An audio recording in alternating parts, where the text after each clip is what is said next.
పులిమేడు నుంచి దిగే మార్గం కింద అసలు ఈ లోయ ఎంత లోతుందో తెలియదు, అందుకే కర్రలు కట్టారు స్వాములు ఎవరైనా. దీంట్లో కానీ పడ్డారంటే ఇక మళ్ళీ వాళ్ళని ఎదగటం దండగా అనమాట. అసలు కనపట్లే ఎక్కడ భూమి ఎక్కడ ఉందో, అంత లోతు ఉంటుంది. ఇక్కడ ఎయిర్టెల్ సిగ్నల్ లేదు, మరి ఏ ఫోన్ సిగ్నల్ ఉంటుందో తెలియదు. బిఎస్ఎన్ఎల్ అయితే ఉండొచ్చు. పులిమేడు దిగే దారి ఇది, ప్రమాదమైన దారి, జాగ్రత్తగా ఉండాలి ఇక్కడ. చూడండి అసలు ఆకాశం నీళ్ళు ఉన్నట్టు కనపడుతుంది, ఇదంతా ఆకాశం.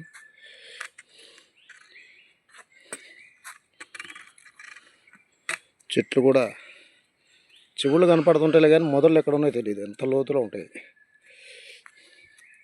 కాలు కానీ జారామంటే మన కోసం ప్రయత్నం చేయడం అనవసరం, అట్లా ఉంటుంది పులిమేడు దిగే దారి. ఇప్పటికి 8 కిలోమీటర్ల పైన వచ్చాం, 9 కిలోమీటర్ల దాకా. ఉంటే ఒక 3 కిలోమీటర్లు ఉంటుందేమో. స్వామి శరణం, స్వామి శరణం అయ్యప్ప.